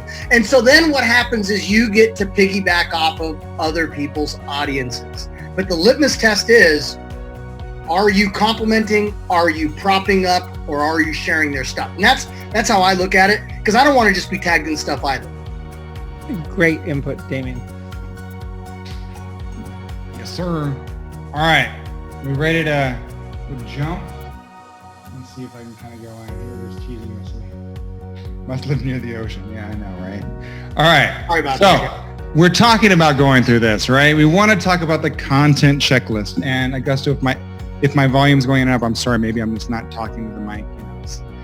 Sometimes I get too excited and I Let's answer Greg's question. Greg, when you tag, everybody needs to write this down because you're going to leave this thing and you're not going to know how to tag. You write your post and you want to tag Damien Zamora. By the way, everybody, your homework tonight is write something on LinkedIn, how much you loved this thing, and you tag Josh and you tag me. You'll find us both on LinkedIn, and all you got to do is hit the @ symbol and then start typing my name and the options will come up. You hit the @ symbol, start typing Joshua B. Lee, his name will come up. Hit it. You don't even have to be connected to people, but as long as they're in there and you put the @ sign, you got to use the @ sign, then it's going to make it dark and bold and black. And sometimes there's a lot of different people that come out there. Sometimes you got to start knowing their company name. I'll be honest. I mean, that is one thing that'll come up if you're not connected to them. Sometimes you'll be like, going through Damien Zamora. Well, Damien, your name's too easy. It was Josh Lee, right? You like standout authority, and then it might come up. So sometimes you have to add a little bit more information, but for the most part, it should be super easy. And that's people's names and companies. If you're going to tag Forbes or you're going to tag GoMobile Solutions, you hit the @ sign, then you start typing in GOMO and watch what happens. Well, there's Damien. See how mine came up? Boom. GoMobile. I can't type. Y'all are looking at me. Everyone turn around now. So start typing GoMobile real quick. See what happens. Boom. GoMobile. No. Yeah, that's it. Yeah, but why isn't your logo coming out? The one below. The GoMobile Solutions. No. Right there, the black, right there. So Yeah. we've got it. We've got it in here. It's not too hard. We can go through. But yeah, I mean, and this is the biggest thing, everyone. I want you to understand is. Thank you, Katie. Katie's going to post tonight. She's going to take us up on the homework. I want everybody to do that. Show us the appreciation yourselves by telling us what you thought on LinkedIn, and you can have that's your homework, so you can learn how to do it by doing it. Tag me, tag Josh. You can tag his company, Stand Up Authority. You can tag GoMobile Solutions. Do it, and then I'll come on your page and I will engage, and I will send a message and I'll tag you, and that's going to get you a little more algorithm juice. And this is the whole piece, right? When we're talking about tagging, going through, we want to create the right content, right? So it starts off with storytelling, right? Tell a story about what's going on. Be authentic, be human, right? Personalize every post. This is what Damien's talking about, right? Wow, I was on, with GoMobile Solutions tonight, and I saw this. It's being able to go through. You're telling a story. Don't talk at people, right? We want to be LinkedIn's the most trusted platform. We want to use accurate, trustworthy, quality over quantity, right? We don't want to go in and be able to go in. We want to add value. I've talked about this a ton of times on here, right? Communicate the why the content is relevant for them, right? We're all thought leaders on this Stand up, be that. Give them industry insight. That's 70% that allows you to be able to kind of come through and be able to stand out. You don't always have to share your own content to be able to be heard. You can share everyone else's content, and then people will appreciate you and will continue to follow you because you will be the one educating them. Even if it's not your content educating them, you are the one that provided them the content to educate them. And when they go, wow, I have the problem that he educated me on, they're going to go to you for the solution. And last, product promotion, content that supports the business. Use stories to add value. Don't be the person that's on there like, hey, I can show you how to make millions. No, tell me how you've made millions for someone else. Tell me the story of what you've done for someone else. I hate that people like, I can help you do this. Cool. 200 other people told me they can tell me to do that too. I'd rather you go, wow, I helped Damien accomplish amazing results on LinkedIn. And this is one of the ways that we were able to do that and show them, right? If you're going to talk about your products, tell it through stories. Storytelling, trust, add value, then product promotion, and use content that supports the business, not just talks about the business. This is some basic stuff, but I want to make sure we cover it today, everyone. Hashtag super influence the algorithm on LinkedIn. You're going to get a less of an impact on LinkedIn if you do not use hashtags. The magic number is 3. It's not Instagram. I don't need insta like for like. I could go through 50 of them, right? I mean, that's what you go through to do. 3 is a magic number. If you use too many, they see it as spamming and they will ding you. There's not only the algorithm that kicks in on LinkedIn, human people on LinkedIn's team will actually review posts that are getting high engagement. And if they go, ooh, this adds value, they didn't spam anyone, and they're not pitching and selling, let's boost it even more. And that's where you get that reach of like 300,000 and crazy stuff like that. And look, better not use a hashtag if you're going to use more than 6. 6 is kind of like the high end of the number. So when we're talking about hashtags, I want you to think about 3 things. Out of those 3 hashtags, 1 hashtag needs to be unique to you, right? It's your own, right? GoMobile Solutions, whatever it might be. Hashtag, that's Damien's. Next hashtag, right? Needs to be a hashtag that's super high followed. So if I was going to do something like that, let's say we were going to search for hashtags. Hashtag, this is just one that I know off the top of my head. Marketing, right? Marketing has 20 million followers. We want a hashtag that has a super amount of followers. And then you want to use another that's niche to your market and your audience that has maybe a couple thousand followers. The reason why we're doing this is 1, you want to be able to always find your posts. 2, we want to be able to sell. Everyone that uses the hashtag marketing, if they follow marketing, now I can actually show up to these 20 million people. They can actually see my posts. I'm expanding my audience and my reach organically. Number 3, we're using that more niche hashtag because we want to trend. LinkedIn, same company. LinkedIn actually does trending. If you actually trend to get a lot of engagement in a hashtag, like the one that has a couple thousand, and you can do this by following this rhythm, you can actually be able to reach and be able to get a massive reach in that niche hashtag by doing this, following this formula. So one that's unique, one that has a massive following, and the one that's niche to your marketplace. But always, guys, always use hashtags that make sense of what your post is. Don't just put marketing because it has a whole bunch of followers. If it doesn't have anything to do with your post, don't use it. So Josh, just to answer Katie's question here, she says, what do you mean unique to me? I'm going to take a shot at it. Her company is DoxyWorks. And so if she hashtagged Doxy, for instance, and every post that she posts, she always had that hashtag, that would be one unique to her, correct? Yeah. I mean, I'm looking at from what I see right now, like your posts that you put in there, right? Those are great. Entrepreneur has a lot of followers. You got mobile apps, small businesses, so it pulls you really in, and you can actually really kind of do that. Yeah, so I did some hashtag examples there where unique to me, Katie, would be GoMobile or Go Home, or unique to me would be hashtag GoMobile. Obviously, you could also tag the company, but hashtag GoMobile is gonna attract that audience. And usually, I'm tagging small business or entrepreneur. With Evolved Profits, if it's something to do with that, I'm hashtagging expense reduction, things like that, something to do with that. Junior entrepreneur, if I'm talking about that, hashtag junior entrepreneur. Why? Because it's a traffic channel. And so people will see that I just had, Abigail, this amazing junior entrepreneur on. And so maybe people that are interested in that might see that come up on the hashtag. Show them what it looks like on a LinkedIn page on a LinkedIn hashtag page, just as an example. What are we talking about, like right here? Yeah, like go to a hashtag that's a popular hashtag, and then. Well, you can see right here. Right here, there's marketing, right? So coaching, business owners, consultant marketing, they actually add those in, and this allows to be able to get all 20 million people can actually see this. So they had 125 comments going through. So, there's opportunity to be able to go through 598. Now, I was going to say that's promoted. But being able to go through, you can look at some of my posts here. Let me go back down. So right here, right? This is going through. I'm talking about Star Wars on freaking LinkedIn, right? We're going through, I'm giving that unique thing, but I'm actually dropping in. And the funny thing is, what I found out later, Damien, too, is at the end of the day, you can either focus on what's tearing you apart or what's keeping it together. People are like, you spelled it wrong. I'm like, hey, that's human. It's okay. No, but look, focus, meditation, Star Wars, Wednesday Wisdom. I'm tagging Lucasfilms because I'm talking about Star Wars and giving them props to be able to go through. So these are the kind of things. So but then I kind of jump back in. I've got LinkedIn. Then I actually drop the hashtags within.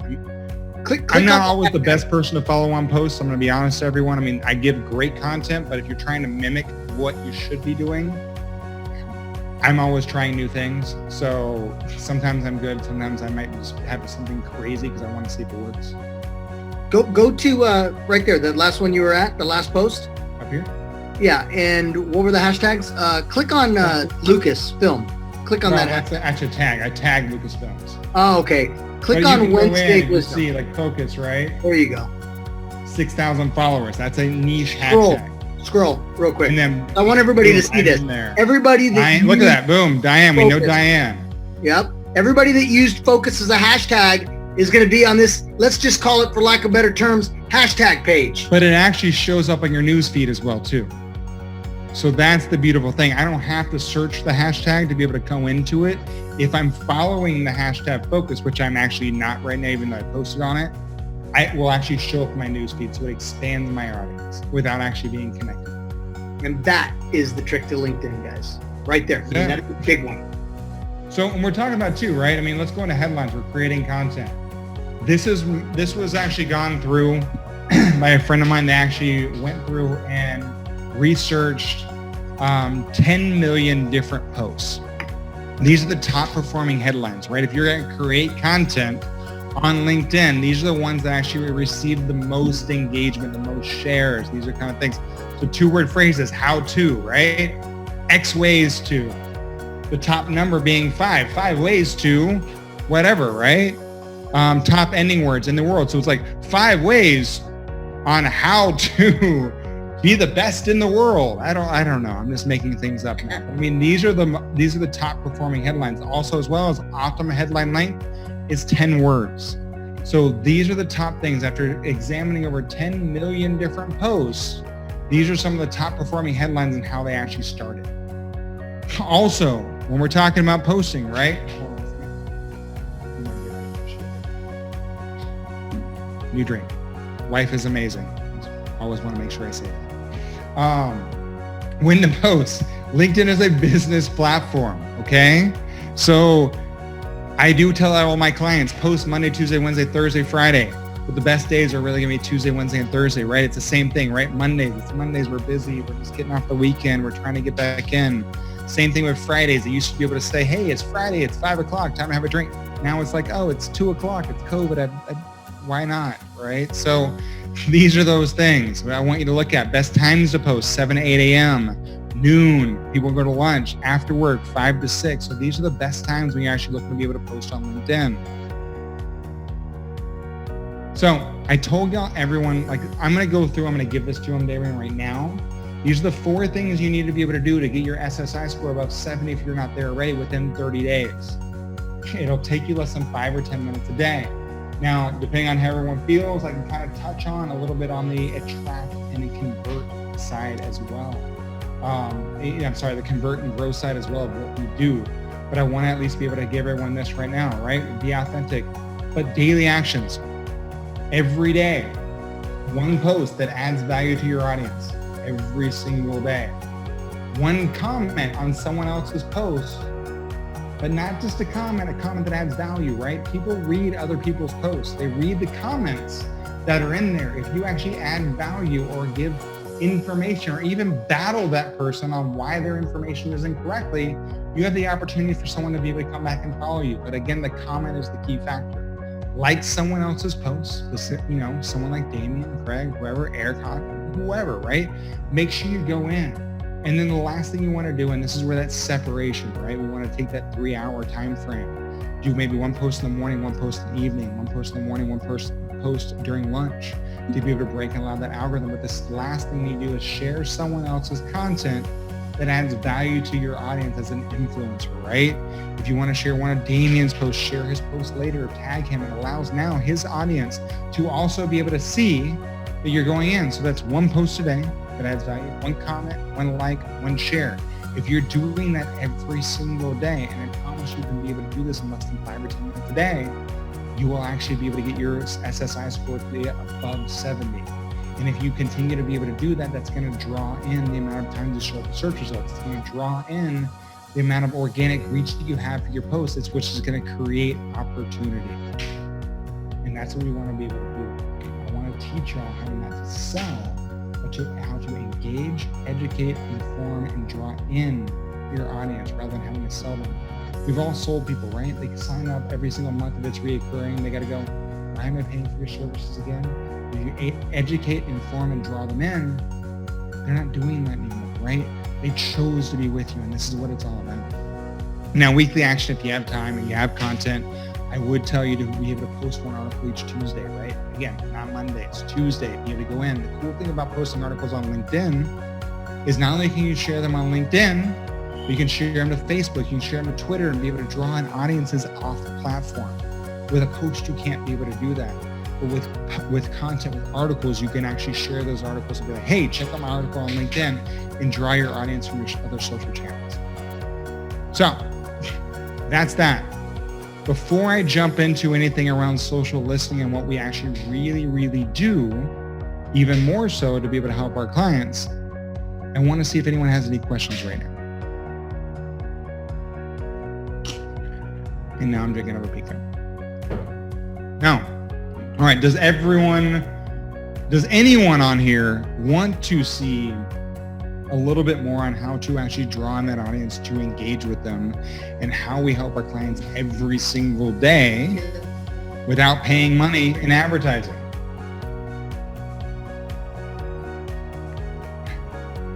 We've got a couple like, sure, Ryan, Josh is okay. All right. Let me pull it up here real quick. You know what? We'll even go here. I'm going to go one step further only because it's Damien. And I'm going to kind of really show y'all what's going on here. So let's go into what our engagement engine is. And this kind of just gives y'all a really quick, just kind of understanding of what we do, how we do it, and what's going on. Do it here. All right. So this is the convert and grow side, right? This is why I get paid outside of a lot of the other things that we do for our clients. But this is really, really important. Damien's back with a glass of wine. So Damien, are you okay with me sharing even more behind the curtain? No, okay. Not at all. Absolutely not allowed. I told them I'm only going to share because it's you. No, man, I really appreciate it. This has already been so amazing. So anything more that you're going to share, just awesome, man. This is what this is all about. These sessions are straight content dumps, and you came and just delivered hard today. So and this is one of those things, right? This is where everyone goes, oh my God, what? You never show what you do. No, I'm a big proponent. I'll show everyone everything that I do. If you can actually take the time and energy, if your time is worth the time it takes to be able to do what we do for our clients, awesome. But if that's not where your superpower lies, spend it somewhere else and allow someone else to be able to do it. But I'm happily be able to show everyone everything that we do. I post every single day on all the different things on what I believe you should be doing on LinkedIn freely. Real quick, I want to jump in and just I want to address the question I had 4 times in here. So yes, understand that we're going through the content fast. You will have another opportunity to watch this. For those of you that are GoMobile customers, pretty much every single one of you on here are. It's going to be in the private Facebook group, which is, if you're not already, you need to go and find it and request to join. GoMobile Marketing Masters. That's the Facebook group. Every single one of these happy hour sessions eventually gets uploaded as a unit. So make sure to write that down. It's uploaded as a unit. So if you want to catch up on the last, 12, 13, 14 weeks or whatever that are in there, that's where they go. And that's where this one will go at some point next week. If I'm lucky. All right, everyone, let's really kick it in. Because this is really where the magic happens. This is what the difference is that why people hire us. And I want to be able to show everyone exactly why I believe in what I do, why I smile. Now, like when I met Craig and Damien back in the day in Mavericks, people were like, oh, Josh, what do you do? I'm like, he makes money, whatever. I really didn't believe in what I did. I just knew my company made money. Now with what I do, I know I can smile. I can tell my kids about what I do. I see the opportunity because I see in what we do every single day. I see how we help people. So with that being said, Q&A, right? Here's my contact information. Did I share the wrong freaking screen? All right, let's try this again. All right, so I've got it hidden. So that's one of the biggest problems. They won't let me do it. We're just going to open it up like this. The human condition of being online is to post, like, comment, share. We've been conditioned over 10 years to be able to do this. Post, like, comment, share, post, like, comment, share. And we've got to be able to break up the pattern, right? How do we actually break up this pattern? Well, one of the things that I've been able to figure out what we use every time is to appreciate people for things they've never been appreciated for. I don't believe in this world there's enough appreciation. Actually, that's changed. Now in the world of COVID, there's more appreciation for the things that we never took appreciation for, right? I appreciate the time that teachers took with my kids. I appreciate being able to leave the house. I appreciate being able to go down to Cabo and be able to go hang out with Damien if I could, man. And not get locked down. So there's so much more appreciation, but there's still not enough, right? And we want to be able to do these things. So what we do is we actually break this pattern and appreciate people for things they never appreciated. Who on here has ever actually done a post, or actually not a post, I apologize. Who actually has that liked a post, right? Or commented a post and someone sent them out a personal message and said, hey, I just wanted to take 2 seconds and say thank you for liking my post. It doesn't happen. You don't get these messages, right? Appreciate for people that something they've never appreciated for. It breaks a pattern and makes them stop and go, whoa. Am I supposed to be appreciated for this? I thought I just was supposed to do it and keep on moving forward. That's the big thing, right? We're actually going through, when you're looking at our social sharing aspect, we're posting, right? Clear, consistent content, 10, 20, 70-year-old. We're actually then going into appreciation. We're connecting and thanking them for engaging. We're appreciating everyone that likes and comments our posts. We're appreciating people that view our profile. We're actually going through and reaching out. Hey, Craig, I saw you recently like my post. I just want to reach out and take 2 seconds, say thank you. Too often we don't appreciate this thing, man. I'd love to be able to connect with you and find out what pushed you to engage on my post. right? That's a more human factor. That's a better reason for reaching out to be able to connect with someone. From there, what we do, and again, I told everyone this is stuff that my mother taught me to be able to treat other people, right? And compliment them.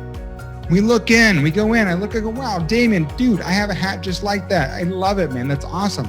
Same thing on LinkedIn, right?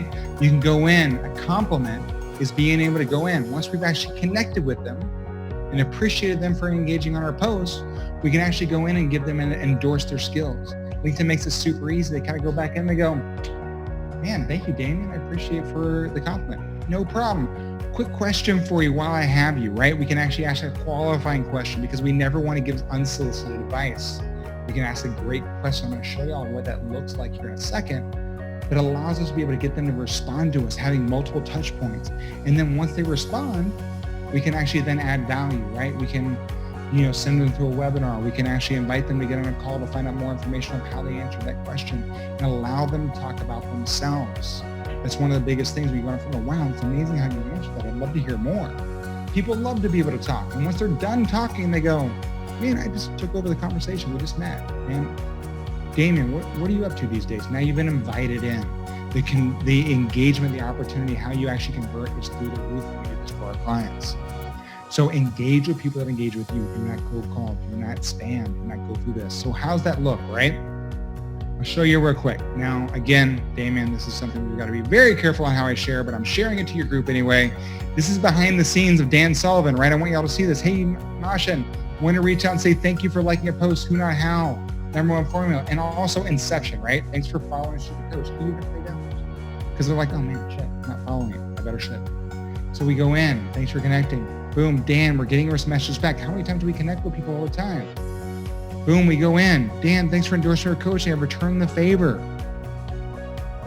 Boom, of course, happy to offer the endorsement. This is a question that we actually defined for Dan and for Joe Polish, which is, hey, while we have you, quick question, because we always like to add value. You consider yourself an entrepreneur or a business owner with an entrepreneur mindset, right? It's asking a question that makes them think, because one, they can say entrepreneur, one, they can say business owner, or they can say you neither, right? It gives them three options. They can respond back, and then we can actually drop them in. This turned into a $10,000 client. If you look at the dates, August 13th to August 20th, 7 days we were able to take someone through. What we're doing with our clients on a regular basis, we're doing this. We're endorsing over 100 people a day. We're engaging with people every single day. We're going through, and then you get messages like this. Thanks to you, by the way. Even if they know that you're going through a process, we're treating them with respect. They appreciate that. One time we actually went through for Dan, and I'll never forget it. We appreciated someone for liking his post. His response back, just stopped me in my tracks, because we appreciate him for something he's never been appreciated for. And his response back was, Dan, thank you so much. You'll never know what this meant to me. Today I planned on being my last day. You showed me that there's more to appreciate in this world. And I will continue my life because of that, because you showed me to appreciate the little things that I did not take, that I was taking for granted. Thank you for saving my life. All we did was thank him for liking a post. This man said he was going to kill himself to Dan. And because we appreciate him for something he never been appreciated for, this is why I know what I do and how I do it. I can see the value every single day, because we see these messages all the time. Because we're treating people with the respect they deserve online. So now usually this slide would pop and kind of go through, but it's not actually working because I've got it hidden. Social listening, right? So this is the other side of it. That's engage with people that engage with you. They're viewing your profile, they're engaging your content. How do we actually draw in our ideal audience? Social listening. Why do people post online? Does anyone know? Why does everyone post online? I don't care who you are. There's one point above all else that every single person on this earth posts. You can go in, they post to build advocacy, they post to get clients, they post to do this, they post to give value. Well, first and foremost, above all else, they post to connect, right, Greg? Yeah, exactly. Acceptance, whatever it is. Honestly, most viscerally, and y'all will actually probably see it when I say this, and narcissists is pretty close. They post to get that hit of dopamine every time they get a like or comment. That's why everyone posts. First and foremost, above all else, they love the dopamine hit. So we have to become dopamine dealers. Damien did a post around this when I actually told him this whole thing. It's like, oh shit, I love it. But that's what it is, right? We want to be dopamine dealers. We don't want to actually ask all a single time. So what we have to be able to change the script. This is why I love LinkedIn, because we use Sales Navigator. I don't care about when I actually go through Sales Navigator. It's amazing to be able to find the ideal clients. If you don't use it, use it. It's amazing. Most people use this. They go, hey, Sarah, I see you're the VP at Turtle Peak and you have brown hair. I'd love to be a connect. Bullshit. They're going to pitch. I care about the people that posted on LinkedIn in the last 30 days, because what that allows me to do is be that dopamine dealer. Most people, remember earlier in the conversation, I said most people get 1% engagement or lower. It allows me to go in and see Sarah's post and like her post, comment her post, reach out to Sarah and go, hey, Sarah, start with appreciation. I just want to say thank you for adding amazing content on the platform. Love to be able to connect with you. Really appreciate it. I think a lot of the stuff that we do will align. That's it, right? We're appreciating her. We're giving that like, we're giving that dopamine hit, maybe commenting on the post, and then we're reaching out to appreciate her. We always start with appreciation. That's how we do it on LinkedIn. With our clients, we're doing it over 100 times a day for our clients, being able to engage in other people's posts and send a real message out, thanking them for posting great content on LinkedIn. It is amazing the responses that we get. Same thing, right? It goes in the right side. We listen, we engage, we appreciate, we compliment, and qualify, influence. It just starts a little bit differently. Rolls in the same engagement engine. So that's what I want everyone to kind of think about right now, right? The biggest takeaways I want everyone to take away today is quality above all else. Forget about the algorithm if you're not planning to add and share that valuable, relevant, trustworthy content. Engage with people that engage with you. It's rare that people just kind of take in the likes and keep on moving forward and expect going, oh man, if I post this, they're going to come. They're going to come. Money's going to come. It's going to fall from the sky. No, it doesn't. Engage with these people that actually take the time out to engage in your posts, and appreciate other people through social listening. Build an emotional connection. Give them that hit of dopamine that draws in your ideal audience. Condition them by liking and commenting their post to like and commenting your post and then add value. That's what I got today, guys. Any questions? Boom. Yeah, appreciation, Sonia. It's always start with appreciation. Quality above all else. Engage with people who engage with you. Absolutely. Yeah, Katie, I was excited for you when I saw you join on this one. This is DoxyWorks and their presence, your presence on LinkedIn. You know, you could really do a lot on LinkedIn. This is how we cut through. It's time. It's time. Sorry, it's time. And I'll get the PDFs that Josh is sharing with everybody out to you guys. Those PDFs are going to rock your world. One of them is rock your profile. If you just follow the instructions, you will rock your profile. Because that's a big question here, right? My profile, I've never done anything with it. What do I do? And we didn't take you through any of that because he's going to give you that PDF so that you just follow it. You will rock your profile. The second thing on the reminder of do the 4 things a day. And let's remind you guys, what's the 4 things you do every single day? 1, make a post. And it could be 10% personal for the week or whatever, or it could be 70%, audience related, or it can be 20% company related, but you do 1 post a day. Number 2, you go comment on someone else's post, making sure to tag, making sure to add value, participate in the conversation, but yet add value, because then people are going to want to follow you, want to know what you're up to. Also, like a post. You see that I post something on LinkedIn, Katie, it comes in the newsfeed, like it. Just do at least one. Chances are you'll see 3 or 4 more, so you'll probably want to like other posts as well. And then last but not least is you share someone's post. It could be their article. This is curation at its best, right? Just make sure that you give them credit. Make sure that you tag them. Make sure that you thank them. You show appreciation for sharing it. And you then also share it with your audience. You appreciate the author and say, I felt that you could benefit from this too. Do a couple tags, take your liberty to tag a couple hashtags. That's how you win at LinkedIn. To answer your question, Sonia, you wanted me to restate what I said when I said that's the secret of LinkedIn. Because right now, it's an open playing field right now where you can really get into that algorithm, you can get that SSI score up, and you can start really getting a lot of traction. It's going to be a lot harder 2 years from now.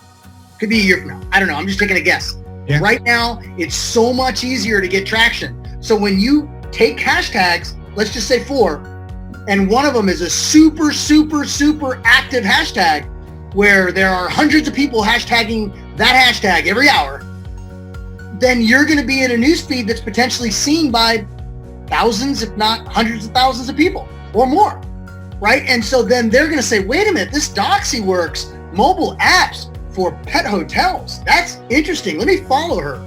And they may reach out to connect. They may just follow, or they may reach out to connect. But that's the 4 things you do every day. By the way, those PDFs are coming to you. But then, Sonia, just to really just put the exclamation mark on why I said that's the power of LinkedIn, it's because the tagging of people, the tagging of companies, and the tagging of hashtags gets you massive exposure for free. And being human. And being human. That's the big key I want everyone to take is be human. Be you. Allow you to shine through. There's a reason why y'all are all here on this call today. I mean, everyone has an opportunity to forget that there are other people that would wish they could be on this call, that wish they could be working with Damien and everything like that. And you can provide so much value to draw them in and create opportunity. Now, they might not be ready for you right now, but the biggest thing that I tell everyone that I do for my clients is I create advocates that allow the byproduct to become clients. That's the key factor, right? Teach, educate, inspire. The right people will find you, and because of that, and the other people that aren't ready for you yet will preach your name and draw in and bring clients to you without you having to spend the name. This is your opportunity. This is all of our opportunity to actually create and rise up together and change this world. The next 4 years are ours to create. Let's be better. Yeah, be yourself and be better. We're all better, right? Hell yeah, man. All right, let's open up the engagement window now. Don't ask in the chat if you can go on audio. If you can go on audio, let's hear it. So, Katie, I think you've got a question. Why don't you lead us off? Let's engage with Josh. His wife is having a bachelorette party right now, so he's got some time. Tomorrow, it's not tonight. Oh, okay. I would be kicked out of the house if that was. I actually am kicked out of the house tomorrow. So it's funny. So yeah, I've been so focused on targeting and learning about Facebook. So, but what you're really saying is follow the rules, everything you've been talking about, and you're going to be drawing in the ideal clients as opposed to finding them and targeting them and then posting to them. Well, that's the beautiful thing, Katie, right? I mean, like you can continue to do what you do on Facebook, but I mean, if you're not using LinkedIn as a platform, all you're doing is expanding your margins, right? Now, I'm not telling you to be able to spend more money, right? You're still spending the same money you are on Facebook. I want to show you the organic ways that you can be able to do it, to be able to draw in that audience and increase those, because margins are tight. Hell, they're getting tighter every day on Facebook and platforms like this. So if you can be able to go in on a platform like this right now and really add value, draw in that audience, it's an awesome opportunity. I'm not telling you to do one or the other. I'm telling you to do both. All right. Okay, got it. Yeah. Thank you. Thank you. Yeah, you bet. Absolutely. Hey, Doug, that's awesome. You want to go on mic? Doug Starks. If not, that's okay. I can read your comment here. I see it as well. This has been very complimentary to what I'm currently doing on LinkedIn, which is mainly making connections and messaging to set up appointments. Yeah, you got to be careful. I mean, that's the biggest thing too, right? Automation, you got to be very careful on, because if LinkedIn catches you using it, you can get in trouble. If LinkedIn catches what now? Using automation. So, I mean, that's always the biggest thing. You have to be very, very careful. So, I mean, that's look. The other thing with automation is it only works for the first connect. Like you can use automation and get that first connection, but if you really want to be human, the second connection has to be human. Has to be replying to what you're. And I've done some things with LinkedIn, and look, Josh is an advisor in one of my businesses, and we've been friends for a long time. But there's another platform. A friend of mine has a platform called ClickIn. He charges $3,000 just for the platform, but he's done a lot of split testing. And some of the things that I've been working on that have helped me is, number one, I truly believe Josh did the best. right? There's a lot of people with automated platforms, a lot of people doing different things, but Josh is hands down the best and the smartest. But one of the things that I've added to my programs to automate is I've created a bunch of video templates, and then I hire my workforce in Mexico. So I use real people, but ultimately I've got 12 videos that I've created. Even one where my team connects to somebody I already know, the video has me walking to my car, and it goes, "Hey Josh, yeah, I'm doing this new platform thing with LinkedIn. Sometimes people I know get caught in the net, but we haven't spoken for a while, let's catch up." And I've literally gotten as much business from people I haven't talked to in 10 years through that message than I have through cold traffic of applying. And then I've got a bunch of services. So my human team looks at who the person is, and if it's a digital marketer, I've got a video I created for that. If it's an author, it's a video for that. If it's a product owner, I've got a video for that. And so my team, is that your music? That's not my music. That's like, I know it sounds Mexican too. Or is that the Damien's music that's like, okay, you've talked too much, they're getting the... No, I was looking around for who had the yellow thing around their name, and everybody looks muted. I don't know where the music's coming from. I just think, sometimes it's Craig. I love him to death. And Craig, I've seen not only, with working with you, but, on some of my clients, I've seen the videos and they're good. They're interesting. Some of them are good and some of them are interesting.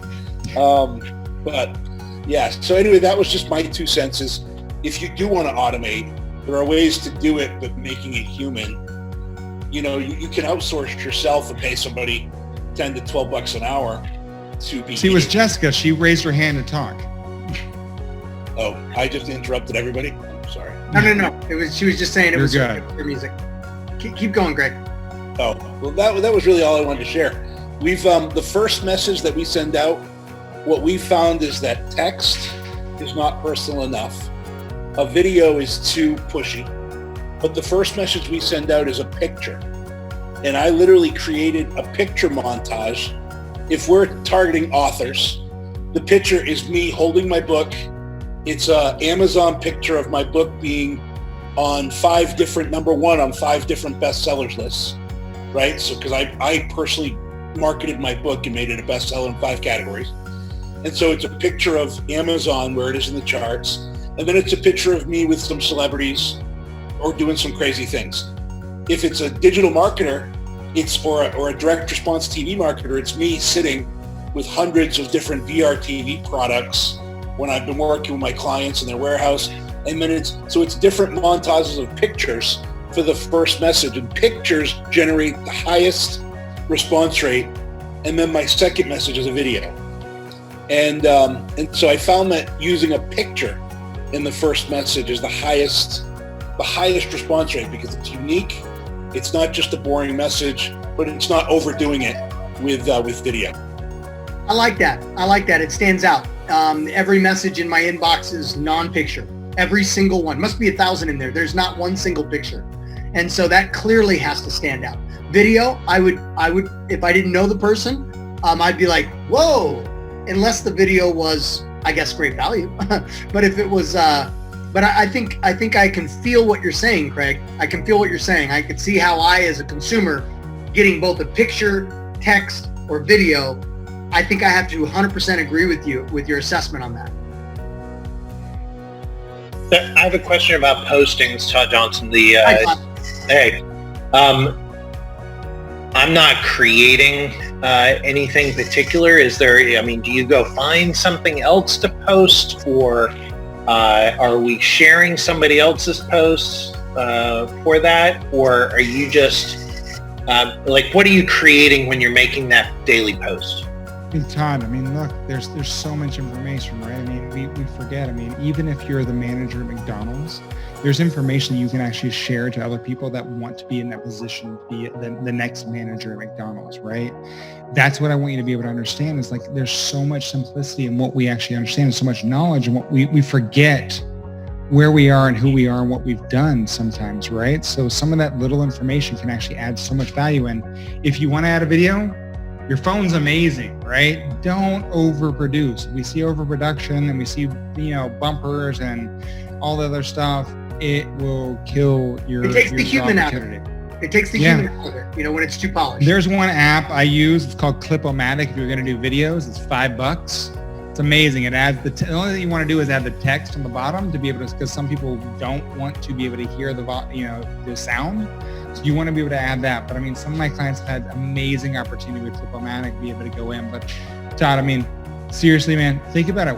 What's something in? Ask someone who works with you, right? Like, man, what's going on? What was something amazing today? If you read an article, right? You're like, man, this article is awesome. It really added a lot of value. Share that, right? Tell someone, give props to the person. These are the things that we have to do. The biggest. Okay, so that's the way you humanize it, is you make it something from your day or something that happened to, even if it happened to somebody else that you interacted with. I like that. Yeah. I mean, don't overthink it. This is the biggest problem. And one thing that I will tell everyone too is, when you're doing posts, when you're going on, if you haven't, go to HemingwayApp.com. There you go. One of the biggest things that most people do is they talk over people's heads. They write posts and they're like, oh, look at me, I'm super smart. Well, if you're too smart, you talk over people's heads. There's a reason why the show Are You Smarter Than the Fifth Grader did so well, not only here in the United States, but internationally. The average person reads at a 5th grade level. Go in. Use Hemingway app. It will tell you how you're writing. If you're writing at a 12th grade or 3rd grade level, and it will help you bring it back down to a way, because again, look, what do they say? Like, the average person has an attention span less than a goldfish. If you write too much, they're not going to get to the bottom. We want them to get to our end. They want to get to a CTA. So we want them to read the entire thing that doesn't cause difficulty. So it's easy, man. Todd, like I said, dude, I promise you just share what's going on in your life. It's probably amazing, some things, even with what's going on in your company. Like, wow, I just had this conversation with Damien and Josh. It was just amazing. This is one of the cool things I thought. Just wanted to be able to share. Boom, done. So that app alone is going to be amazing, just to, be able to check our posts and things. Check every awesome. post. Yeah. Check your post, check your bio, check everything. Always run it through. Try and get between that 5th and 6th grade level. It's going to look weird on how you write it. Almost like you're writing like one line per sentence rather than full paragraphs. But I promise you it will work better in your favor. Yeah, so instead of writing paragraphs, you're literally almost bullet form, almost like bullet lines. Each sentence is like a bullet line, and that's going to be easier to read. It's going to pull people in. It's going to be more engaging. The Hemingway app is going to be great. Todd, I also want to hit your question as well. So would you identify with an agency owner? But I want to make sure if Jessica has a question, we answer her too. Okay. So Todd, would you identify as an agency and you're selling marketing services to businesses? Yes. Okay. So right there, since that's your audience, anything that would make, let's say there's business owners connected to you, there's potential salespeople connected to you, there's potential referral partners connected to you, your current network has a bunch of potential, right? But you want to be identified as an agency owner. So you're an expert in marketing. So if you see some article on Facebook ads or organic Facebook or LinkedIn or reputation marketing or mobile solutions or anything digital services, and you like that article, then you've just produced content, because it's as simple as sharing it over to your page, making sure to appreciate and tag and give the recognition. But here's what I always do when I do that. By the way, so Josh did a 6-week course with all the Evolved Profits channel partners. Martin's one of them who's on here now. And we did homework for the entire 6 weeks. All 14 of the channel partners every single day did the 4 things every day. So I'm going to challenge all of you. You want to get real value out of today's setting? Just do those 4 things every day. Yes, bug me for that PDF. I'll get it to you guys right away. Just do those 4 things every day and do it for a good solid committed 4 weeks, a good solid month. Okay, but when we were doing this, what I showed people was, it was daily, right? So sometimes it might be 11 o'clock and I wanted to lead by example. And I did not want to miss. I didn't want to have a single, me, I'm all about taking massive action. So I didn't want my 14 channel partners to see that I was flaking off. So every day, even if it was 11 p.m., I'd be like, damn, I got to go do my homework. And so I would do my homework, and then we're in a Facebook group and we kept each other accountable. We're like, hey, homework for 7/21, date July 21, done. But what I did was I took advantage of the easiest path to getting that homework done. If I saw an article that's going to give value to my community, why go write one myself? I'm going to share this one, but I didn't just share it and say, hey, great read, I'm sure you'll love it. No, I did much more than that. I wrote enough so that I can share with them what it meant to me. Maybe I put in a couple quotes. I think you guys are going to love this because this fits in your... Damien, as Eugene's like, we're supposed to continue dumbing down America. No, I promise you, Eugene, if you go look at any of my posts, if you look at it, if you think that any of my posts are not adding value going in, even though the way I write it might come differently, we are always continuing to value. It's just the way you write it. I don't tell you to actually dumb down anything, give value, express. It just allows people to be able to read and going through. If you think anything has to do with dumbing down right here, I mean, I promise you, even though I've got like Got Milk going through here, I'm always giving value. I'm always educating 100%, my friend. It's just about how you write. I mean, and we were talking too about content, right? Look, I was driving through my neighborhood the other day because I saw that a lemonade stand, right? Kids smiling. I just wrote because all of a sudden, like, dude, do I stop at a lemonade stand? Like, my daughter asked me about a lemonade stand. Like, I don't even know if I'm supposed to like drink lemonade now. Am I allowed to touch it? How are these kids being able to do it? It's going through, but I put it on LinkedIn, right? What triggers when your mind sees an image? So, and what it means to you and what it should mean to your audience and your tagging and your appreciation. So that's it today. I mean, that's what I hope everyone gets. I mean, don't dumb down what you're saying. Just say it in a way that's easier to read, right? Add value, engage with your audience. And there's so much opportunity. I mean, it's every day. I mean, we don't have any clients that don't actually get all their leads they need, being able to go through. Now, the way that I'm teaching everyone, the way I went through right now, takes a lot of time and effort. Now, this is not, if you're selling widgets, what I just told you is not the best way to be able to go about it. This takes time. This takes energy. This takes commitment. You know, I don't work with people that sell widgets. I mean, that's an automated spamming technique, and they're hoping that out of one out of 1,000 people, they're hoping to be able to sell. And they're like, okay, pissing off 999 people. The way that I work and the way that I'm showing y'all today is you still might get that one sale, but out of those 999 people are become advocates. And even if they're not ready for your product now, they will be advocates later, and they will actually be able to become on potentially clients later. So it's a short-term and a long-term play. Love it. Awesome. Anybody else? Jessica, do you have a question, my dear? Yeah, I do have a question. And by the way, sorry about the music earlier. How do I go about actually getting more people to link up with? That's something I'm not sure about. So that's one thing, Jessica. I mean, one, invite the people you already know to LinkedIn. If you're on Facebook, you're going through, hey, I'm on LinkedIn. I'm going to be sharing more content. I'm going to be adding a ton of value. I'd love to be able to connect with you there. But at the same time, too, this is where Sales Navigator, you can get a 30-day connection. You can actually define your ideal avatar, engage on their posts, and then draw them in. This is a great way to be able to start increasing your value. I mean, we have one client. She started with us a month and a half ago. She only had like 300 connections. And this is not a numbers game, right? I'm not trying to say, hey, just connect with everyone. We have engaged, connected, and appreciated with people. And over the last 2 months, she now has over 2,000 connections that are actually drawing in over 80 to 90 engagements on her posts every day, because we drew in the right people that want to see her content. Does that help? Yes, it does. I have somebody who invited me to be LinkedIn with them, and they are almost one of the super connectors, and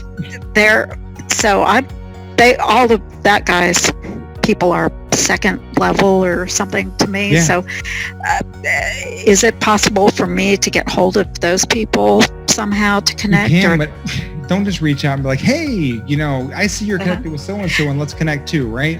Right. I heard you talk about that earlier. Yeah. So. Try and engage on their posts first, and then reach out and tell them why you want to engage. Right? Wow, great post. I really appreciate the value added today. Are they more likely to link with you if you're second if you level. send too many connection requests that people go, I don't know this person, I don't connect, LinkedIn will actually bang you and you will actually get kicked off, and you'll actually be, sometimes even two, they'll actually go in like, up now I require an email for every person you want to connect with. So you want to be tactical with what you're doing and with intention. Okay, so do you have some kind of a program for us, or what's the deal? I never pitch. Jessica, you should know about the happy hours by now. They're the non-pitch webinars. And even if it wasn't, I wouldn't pitch anyway. But you're more than welcome. Look, Jessica, as I tell everyone, look, go on, connect with me, reach out, say, hey, I love you on Damien's webinar. Connect with me, find me on LinkedIn, check out my posts. I promise you, if you follow and look at a lot of my posts, you will get there. If you want to get there faster, there's definitely other ways to be able to go. But I promise you, I share enough content on there, on my LinkedIn, for everyone to be able to get enough insight to get there eventually. So there's multiple different ways, but that's all. And for the first 5 fast action takers, if you go right now to Damien. Hey, you know what? My team is going to tell me tomorrow. So it seems like your audience would prefer you sell something on those content webinars. Hey, only if we ask for it. All right. No, it's again, cool. That's Jessica. At least you're listening, right? Educate, inform, and draw in, right? Never sell. Only offer when someone asks for what you do. It's a much better way. A couple other things that you guys can take note that I've learned from Josh. When you actually put links in your post, and maybe you can talk about that a little bit, Josh, because it just came to mind. When you put links in your post, sometimes you're not going to get that LinkedIn love because they don't, especially if it's taking them off platform. So yeah, I mean that's with anything, right? Any social media platform, don't link off platform. If you do, you want to create a CTA that links off platform. Do it in your comments, doing your blog posts, stuff like that. Articles. If you are going to drop a link, do it on the bottom. But everything that we do is within messaging, right? So all we're doing is trying to go in. I'm looking at all the people that are liking, that are commenting, and we're actually drawing that engagement. And then we're reaching out to draw them into the conversation. And then we're actually taking them through 7 to 8 touch points before we ever offer them a value. And the biggest thing is too, I showed y'all like with Dan Sullivan, right? Are you an entrepreneur or a business owner with an entrepreneurial mindset? That's an educated question, right? They go, oh, wow, I'm an entrepreneur. This is someone that's early in their career, right? They're still hustling all the time. It's exhausting. When people tell me like, oh, I'm going to be an entrepreneur forever, I'm like, God, you're going to die early. You're working 24 hours a day. You want to, but a business owner with an entrepreneur mindset, that means they're farther on in their career. So it lets me understand where they're at. But they can also say too, no, I work for another company. Cool. Don't walk away from the conversation at that point, right? This is where you still add value. Hey, that's amazing. Well, hey, here's some white paper. Here's the top 10. Here's something. Always give value no matter what. If you ask a question and they answer, give them something. I don't care what it is, because what we're trying to do is become advocates, because even if they're not your ideal client right now, tomorrow they might run into who might be your ideal client. They go, oh my God, dude, talked to this guy, Josh, he treated me so well, and he gave me this, it was so informative, you should talk to him, right? This is what we're trying to be able to do. Increase your opportunity without spending the money to do advertising. And you can do it on LinkedIn right now.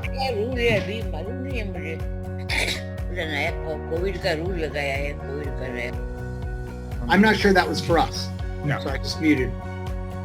All right. Well, so, Damien, man, it's been fun tonight, brother. I appreciate you having me on here. As you know, I always try and start and end with that. You did really well, man. Is there anything else that I can help out with tonight?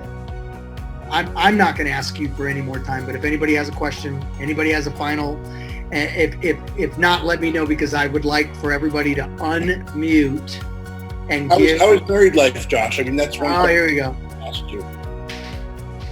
What's up, Craig? You can call me like on the cell phone, so Are you still having as much sex as you said you were having before you got married? And see, this is why we mute Craig. So everybody unmute and say, appreciate Joshua. Give him a big round of applause. Tell him thank you. Tell him, yeah, let's do it.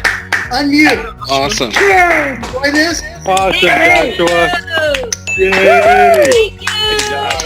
Thank you all so much. I appreciate it. I mean, this is probably the longest anyone's ever given me to talk. So. Bottom of my heart, thank you for sharing with the GoMobile community. Thank you so much. No worries. Everyone, have an amazing weekend. Love to everyone. You too.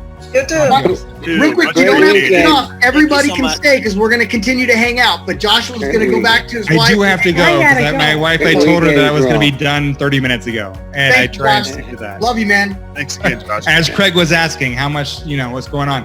It's following through with what I tell my wife. Bye, All right. guys. Take care.